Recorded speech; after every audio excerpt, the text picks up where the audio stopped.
Heya Cryptozens, tonight's show. Axie Ronin hack started in LinkedIn. Celsius pays down Maker, Aave, and Compound. Flood watch, MtGox Bitcoin. It's 10 p.m. Pacific time. The date is July 8th, 2022. Welcome back to the Crypto Overnighter. My name is Nicodemus, and I'll be your host. The cover model, mascot, and co-host for this podcast is Tex.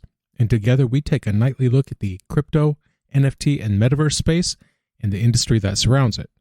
So take a minute, go ahead and subscribe to the podcast now, because we're here at 10 p.m. every night so that when you leave in the morning, you're taking with you the crypto news analysis that you need to start your day.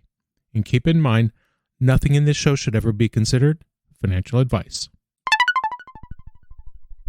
In my real-life job as an IT guy, security is a huge issue. I watch my employer spend cosmic levels of money on security. Hardware security, software security, multi-factor authentication, multiple physical checkpoints. There's a lot going on. I'm well placed in our organization as far as IT goes, and I know I'm not aware of all of the layers of security that we have protecting our client data. Unfortunately, at this point, no amount of money can solve the most basic problem, which is people. People are the cause of most serious security breaches. It's not the guy in a hoodie wearing a Guy Fawkes mask. No, the biggest problem, the biggest security hole is people. One example of this is the lazy factor. And laziness from the Axie DAO had a lot to do with this. In fact, it couldn't have come off without it. Here's what I mean. Now remember, at the time, Ronin had a chain with 9 validators. 5 of them were needed to forge transactions. If you controlled 5 of the 9 validators, you could put through any transaction you wish. One of the validators that were compromised came from the Axie DAO. That's where the lazy factor comes in.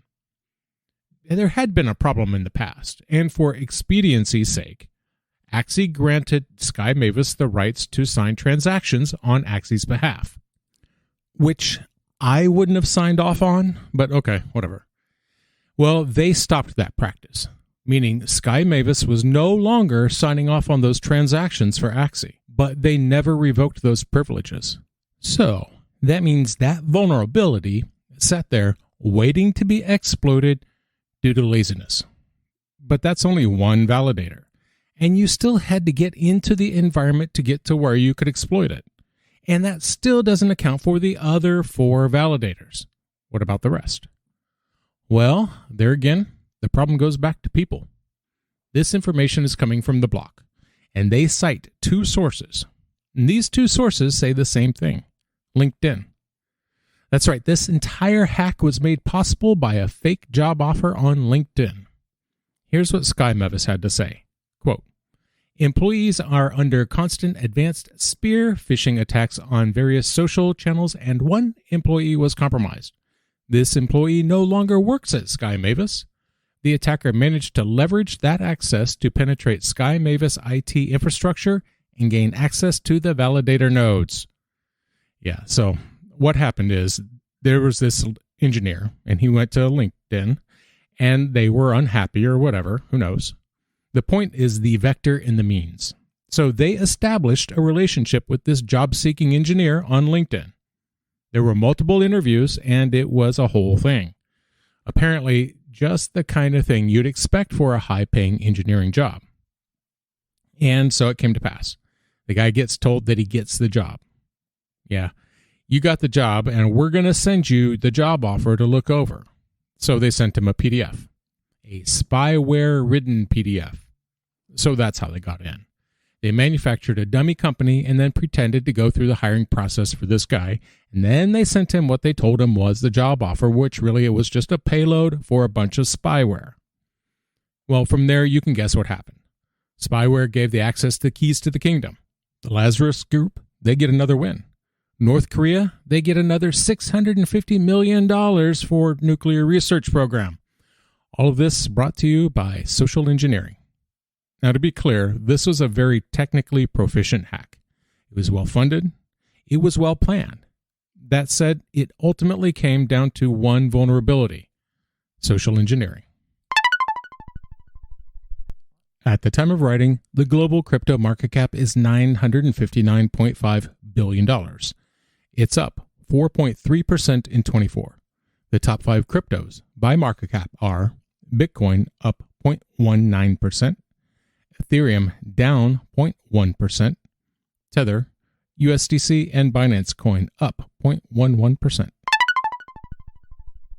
So, these last few weeks, Celsius has been working to make good on at least some of its debt. Starting from June 14th, they have been making a series of repayments. Now, these repayments reduce their liquidation price, which helps reduce the threshold at which they'd be forcibly liquidated, which is a horrible phrase if you think about it. Forcibly liquidated sounds like something a supervillain would threaten you with. Earlier this week, their liquidation price was sitting at just over $8,800. Now, that liquidation price has fallen to $2,700. So they've been working at paying things off to push that liquidation price down as low as possible. In the past week or so, they've paid off $120 million to Maker. On July 2nd, they paid off $67 million in debt to Aave and Compound. And as that debt goes down, the price of their token, Cell, goes up. On the 12th of June, it had fallen to 9 cents each. It's now sitting at 78.35 cents each. So the market is rewarding their efforts appropriately. However, they were still sitting on 21, almost 22,000 wrapped Bitcoin as collateral. They had a $41.4 million DAI debt position open. But a payment sent through yesterday cleared that up.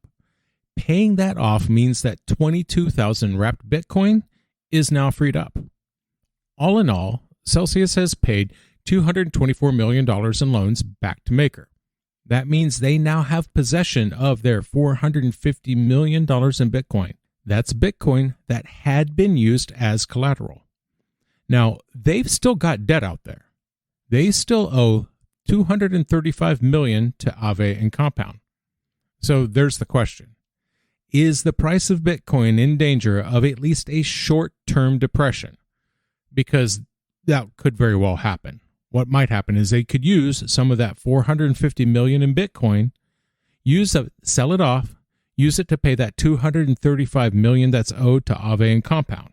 Now, paying that off frees up $723.8 million in loans from Aave. So $450 million minus $235 million leaves $215 million.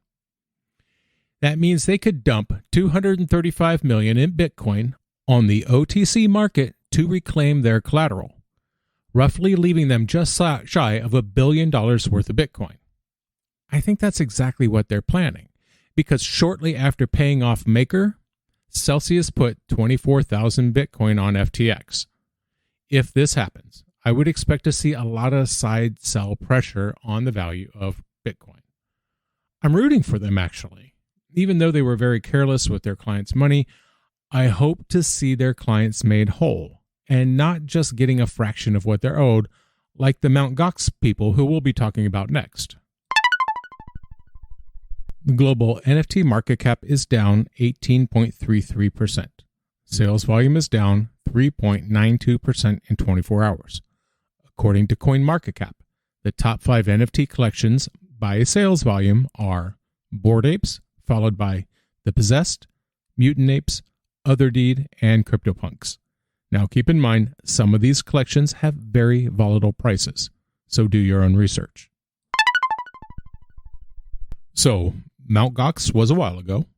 For those who don't remember, based in Japan, MtGox was once the world's biggest Bitcoin exchange. At one point, they had claim to 70% of global transactions. And then 2014 hit. And with 2014 came a series of hacks. And as a consequence, 850,000 Bitcoin were lost. Since that time, they have recovered a bit of that missing Bitcoin, 200,000. Well, last year there was a vote among the creditors. October 8th of 2021, voting ended. And the question was whether or not the creditors wanted to be paid back in fiat or in Bitcoin. And that would be fiat 2014 prices. In February of 2014, Bitcoin was worth $850 each. Well, think about where the Bitcoin price was for October of 2021. It was in the 50-60K range, headed to its all-time high of 69,000. So of course the creditors chose to take the compensation in Bitcoin. That plan was finalized on November 16th of last year. So it's been a long time coming. And while he hasn't laid out the official timeline, the attorney-appointed trustee over the whole thing is hinting at they're getting ready to start making payments. Now, Bitcoin has been hovering in the 20,000 range, so roughly $3 to $3.25 billion worth of Bitcoin will be sent back to their rightful owners. And right now, you've got a lot of selling pressure. Inflation concerns, Ukraine, Terra Luna, Three Arrows Capital, Celsius. There are a lot of sell motivators on the market as it is right now. And here's my concern. And it's totally within their rights to do so. I am worried about people getting a god-awful amount of Bitcoin and then instantly selling it, taking that fiat currency while they can. Because, yeah, sure, Bitcoin has been going up lately. That doesn't mean anything. It can go right back down. So I can see people dumping their Bitcoin on the market. I tell you what, I would love to know when those Bitcoin payments are going out. Not financial advice, but I would be setting some alarms for when those Bitcoin payments due to begin. Because Bitcoin is just starting to creep back out of the 20,000 range. If even a third to a half of the Bitcoins sent to their rightful owners get sold off, Bitcoin will lose 20,000, my opinion. My opinion, if that happens, again, not financial advice, I just don't see solid signs of support until the 9 to 11,000 range. I think it would be a big drop and then a slow decline and cooling off until you get to $9,000 to $11,000. And then it'll probably sit there for months before waking back up. Again, that's just me guessing. Now, however, there is a rumor, sources say it won't be as big an issue as we might expect. It is thought that after conversations with the court and in accordance to the rehab plan, there would maybe be a cooling off period. It'd basically be a period of time where you can't move the Bitcoin, at least not until all the payments have been made to all the creditors. Now, you might ask why they would do this. A couple of weeks ago, there was an airdrop that happened, the OP token for Optimism. Well, there were a number of problems with this airdrop. I covered it back when it happened. One problem was some folks got access to the token long before everybody else did, so they dumped it on the market. Of course, that caused the token to crash. This made the people mad who hadn't gotten their tokens yet.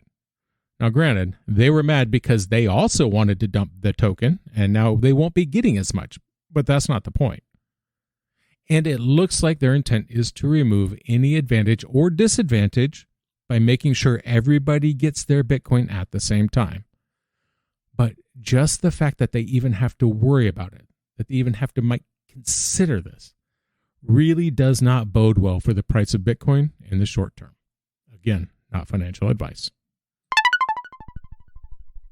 And that's going to do it for us tonight. I want to thank you, my listeners, because when you stop listening, I'll stop talking. You stay safe out there. Watch out for yourselves, but watch out for each other too.